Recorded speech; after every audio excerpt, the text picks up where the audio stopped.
What is up, Motorfest racers? It is I, your wheelman, Alex Cornnut. We're here today with Scotto's 911 Turbo Porsche RWB, or Porsche 911 Turbo RWB, and it is Scotto's. However you want to pronounce it, however you want to put those words in order, it's all here. It's surprisingly good. I did not like the way the car handled at first, but me and SakuraCommander worked with it. We honed it into what we thought the best handling was. And then I took it on the test track, surprised myself with how fast it is, and determined that at the end of the day, regardless of how I feel about it, if it's a fast car, it's a fast car, and you guys need to have it. So let me show you what I've got. Let me work through it with you, and we'll dig into this crazy RWB. Now, I will say that for the customization options on this one, you've got two different wheels, which are cool because both of those are like actual licensed wheels, and then normal everything else, and that's it. There's nothing else you can tweak on this baby. So you know, probably just keep those wheels on it because they're licensed and they're actually pretty sweet. And the vanity options, as always, guys, go through there and grab yourself a set of tires that push those wheels out a little further from the body to give you the most stability. Alright, for pro settings on this one, final drive all the way long, you're definitely going to want that because this car's got the legs. For the grip, we're 100% both front and rear. For the brake bounce, we're going to fade that to the back. It's going to help the car turn in just a little bit. So it's 47 front, 53 rear. For the brake power, that's 100%. For the aero, it's 100% both front and rear. And for the suspension, it is +6 in the front and +10 in the rear. For the compression, it's -13% front, -7 in the rear. And the rebound is -11 in the front, -4 in the rear. Your anti-roll bars, it's +6 up front and +10 in the rear, making that a little stiffer all the way around. Feels pretty good. It's a little rowdy on the curbs, but everywhere else it's very planted. Very nimble car. I really like the way it handles. Camber, -0.25 in the front and the -0.11 in the rear. SakuraCommander and I worked with this car for a little bit. It's unique in the way that we set it up. We weren't really sure what to expect. I honestly didn't like the way it handles when I was just testing it, but then when I actually started driving it against the clock, I found that it's a lot faster than I expected, and it is pretty good. So stay tuned for the gameplay footage. Take a look at how it gets around the test track, and then watch what it does in a straight line with some nitrous, because it's pretty fast too. So this car is definitely really good. I think a lot of you guys are going to want to dig into it. A lot of Porsche fans out there, and we finally got ourselves an RWB in the game, so it's kind of the chef's kiss of the way it looks. I do like these a lot.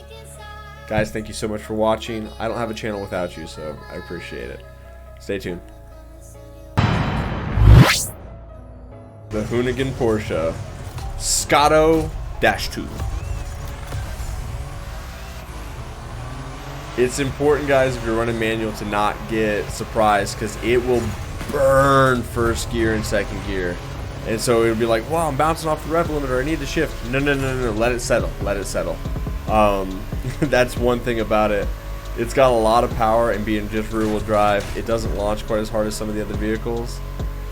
If you're learning manual, it's probably not too bad of a car to get into, because you're able to just kind of set it and forget it when it comes to the gearing. Like, you live in fourth gear most all the time. I'll only downshift to third in the slow section of the track. I want to be in second through there, but I've run this track enough times with this car that I know that second is too low, and that it's actually faster to sit here and carry third gear through here, as much as it feels like I'm sluggish. Now, I will say that this car does not soak up the curbs as much as I'd like. It really changes the steering angle, and she's a bouncy girl once you start to get on those curbs, so you got to kind of be aware of that. But it feels like it hooks up pretty good, and at the end of the day, it's got pretty good handling characteristics. That's one of those times when I grab second, when realistically, if I'm doing really good and I've got that corner like super honed in, I would just stay in third. But kind of old habits die hard. I use the transmission to slow down. So that being said, what we know, the car feels nimble. I like that. It burns the back tires when you hit boost, so I don't like that. So it doesn't accelerate quite as hard as I'd like it to. We got a crazy line through there, barely scuffed that checkpoint. We know a 227's really fast around the track for a street tier 2 car. Anything sub 230 is decent. The top end and then personal preference on how the car is set up will kind of start to be the determining factors after that. With that, I just let off the gas when I was tipping in, and it tipped in really well. This car doesn't gutter turn as good as some of the other ones that we have, in my opinion. I just feel like when I dip 2 tires in, it doesn't hook around as good as I'd like it to. And you guys will kind of see I'm really fighting it on the curbs to keep it straight there.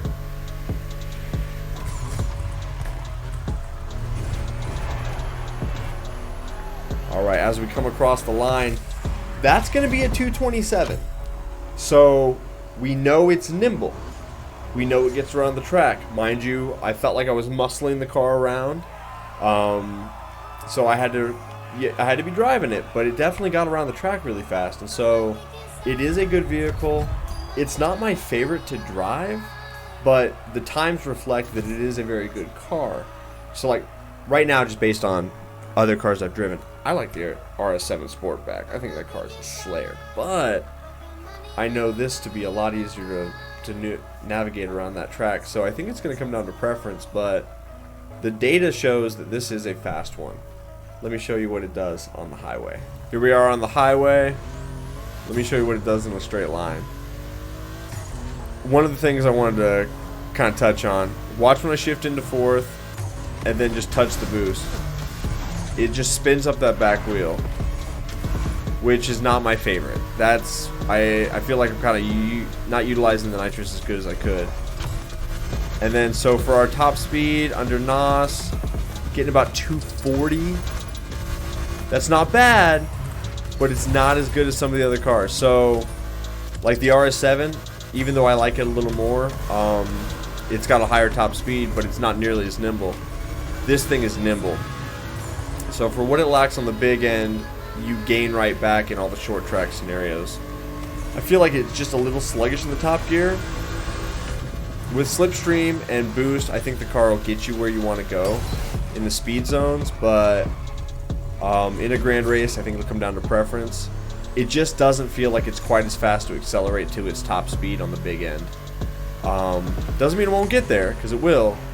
But I think if I was chasing somebody that was in that RS7 Sportback and they were nitroing and I was trying to nitro to catch them, I feel like they'd walk me. The 200 to 250 metric or 200 to 240 metric just feels a little slower in this one. Not that that's really a metric we calculate, but food for thought. Overall, it's a good car. It gets it done. It's definitely fast on the track. Guys, thank you so much for watching. I don't have a channel without you guys, so I really appreciate it, especially if you stayed this long in the video. That really does mean a lot. Everyone have a great rest of your day. We'll see you next time. Bye-bye.